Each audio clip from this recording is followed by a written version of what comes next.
Halo, Assalamualaikum warahmatullahi wabarakatuh. Kami dari kelompok 9 ingin mempresentasikan mengenai akuntansi asuransi syariah atau yang disebut dengan takaful. Nah, perkenalkan saya sendiri Danisa Nanda Pratiwi yang akan menjelaskan materi pertama yaitu karakteristik akad asuransi syariah. Karakteristik yang pertama adalah asuransi syariah adalah sistem menyeluruh yang pesertanya mendonasikan sebagian atau seluruh kontribusinya yang digunakan untuk membayar klaim atas kerugian atas akibat musibah pada jiwa, badan, atau benda yang dialami oleh sebagian peserta yang lain. Donasi tersebut merupakan donasi bersyarat yang harus dipertanggungjawabkan oleh entitas asuransi syariah.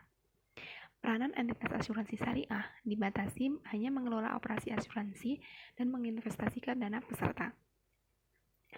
Nah, karakteristik yang kedua adalah prinsip dasar dalam asuransi syariah adalah tolong-menolong atau ta'awuni dan saling menanggung atau takafuli antara sesama peserta asuransi. Nah, karakteristik yang ketiga adalah akad yang digunakan dalam asuransi syariah adalah akad tabaruk dan akad tijari. Jadi dalam asuransi syariah itu ada dua akad, yaitu tabaruk dan tijari. Nah, akad tabaruk sendiri itu digunakan di antara para peserta. Sedangkan akad tijari itu digunakan antara peserta dengan entitas asuransi syariah. Karakteristik yang keempat adalah pembayaran dari peserta dapat meliputi kontribusi atau kontribusi dengan investasi.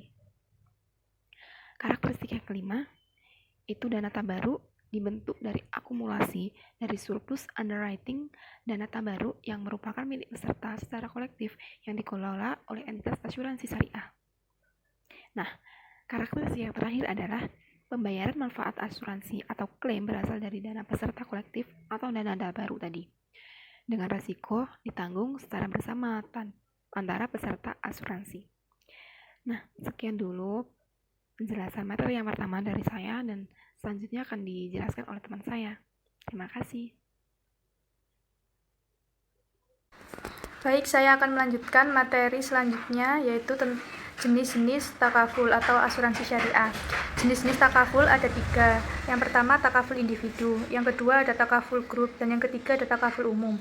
Takaful individu adalah salah satu produk asuransi syariah yang sifatnya lebih kepada perlindungan dan perencanaan untuk pribadi dan bersifat pribadi.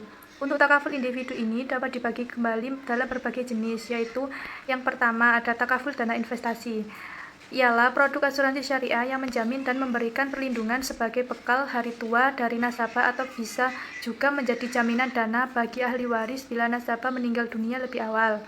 Yang kedua ada takaful dana haji. Takaful dana haji ialah produk yang dipergunakan sebagai perlindungan dana untuk perorangan yang merencanakan untuk melaksanakan ibadah haji. Yang ketiga ada takaful dana siswa. Ialah produk asuransi syariah yang mampu memberikan jaminan berupa dana pendidikan, mulai dari sekolah dasar sampai dengan mendapatkan gelar sarjana. Yang keempat ada takaful dana jabatan. Ialah sebuah jaminan berupa santunan bagi ahli waris dari nasabah yang menduduki jabatan penting bila sang nasabah meninggal dunia lebih awal, atau bila nasabah tidak bekerja lagi dalam masa jabatannya. Yang kedua ada takaful group. Takaful group merupakan salah satu produk asuransi syariah yang sifatnya lebih kepada perlindungan dan perencanaan untuk pribadi dan juga kelompok. Misalnya dalam kelompok sebuah perusahaan. Untuk produk takaful group ini dapat dikelompokkan kembali dalam berbagai jenis, yaitu yang pertama ada takaful al-khairat dan tabungan haji, yaitu sebuah program yang diberikan asuransi syariah dalam memperoleh jaminan bagi karyawan yang ingin menunaikan ibadah haji yang didanai oleh iuran bersama dengan keberangkatan secara bergilir. Yang kedua ada takaful kecelakaan siswa, ialah salah satu produk dari asuransi syariah yang memberikan jaminan bagi para pelajar dari semua resiko kecelakaan yang berakibat cacat, bahkan yang mengakibatkan meninggal dunia. Yang ketiga ada takaful wisata dan perjalanan, ialah sebuah jaminan dari produk asuransi syariah untuk para peserta wisata dari resiko kecelakaan yang mengakibatkan meninggal dunia atau cacat seumur hidup. Yang keempat ada takaful kecelakaan diri kumpulan, ialah suatu bentuk perlindungan kumpulan yang ditunjukkan untuk perusahaan, organisasi, atau perkumpulan yang bermaksud menyediakan santunan kepada karyawan apabila mengalami musibah karena kecelakaan dalam masa perjanjian.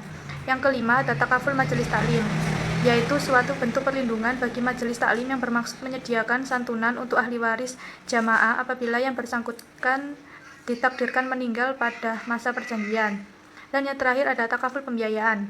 Takaful pembiayaan adalah jaminan yang diberikan perusahaan asuransi dengan produk asuransi syariah dalam hal untuk pelunasan hutang bagi nasabah yang meninggal dalam masa perjanjian. Yang ketiga, takaful umum.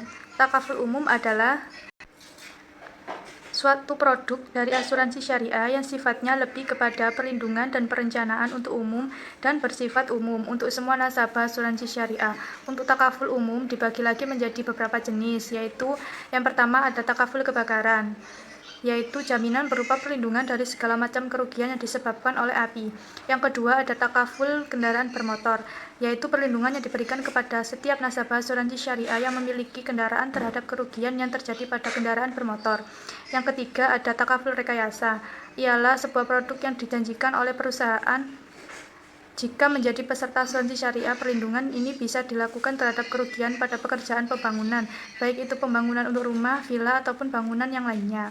Yang ketiga ada takaful pengangkutan, ialah salah satu produk dari asuransi syariah yang memberikan perlindungan dari segala kerugian pada semua jenis barang setelah dilakukannya pengangkutan baik darat, laut, dan udara. Dan yang terakhir ada takaful rangka kapal, yaitu jenis produk asuransi syariah yang dapat memberikan sebuah perlindungan dari kerusakan semua jenis mesin, khususnya mesin kapal dan rangka kapal yang disebabkan oleh suatu kecelakaan dan musibah. Untuk materi selanjutnya akan disampaikan oleh teman saya, Mufid. Untuk Mufid dipersilahkan. Baik, terima kasih kepada Mbak Tria atas kesempatannya. Selanjutnya saya akan menjelaskan materi tentang akuntansi asuransi syariah.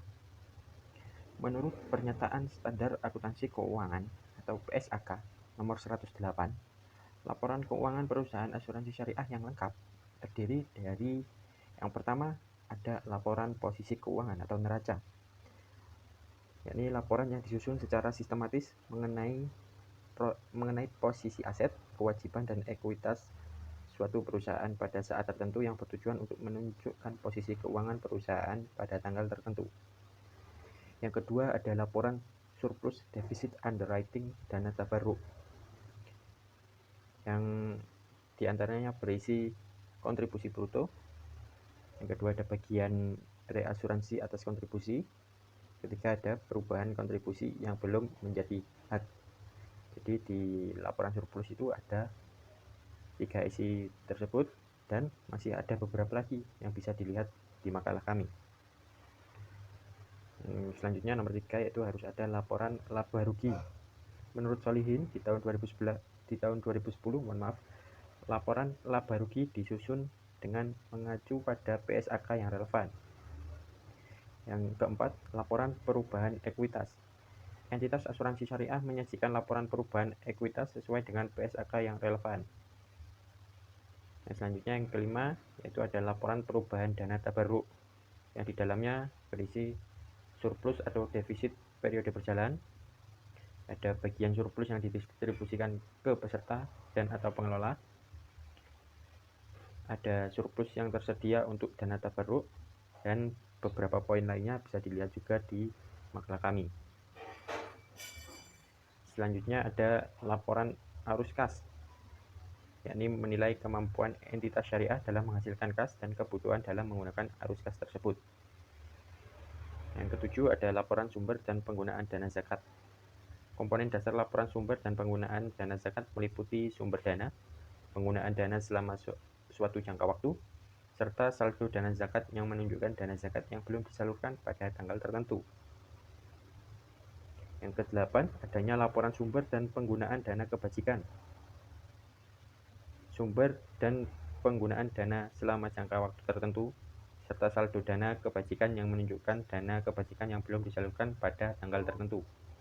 Itu beberapa yang harus ada di laporan sumber dan penggunaan dana kebajikan. Yang terakhir adanya catatan atas laporan keuangan. Entitas syariah membuat referensi silang atas setiap pos dalam laporan posisi keuangan, laporan laba rugi komprehensif, laporan perubahan ekuitas, laporan arus kas, laporan sumber dan penggunaan dana zakat, dan laporan penggunaan dana kebajikan untuk informasi yang berhubungan dalam catatan atas laporan keuangan. Baik, itu saja kiranya yang dapat kami sampaikan. Saya sendiri Ahmad Mufid, mohon maaf apabila ada salah kata. Saya akhiri. Assalamualaikum warahmatullahi wabarakatuh.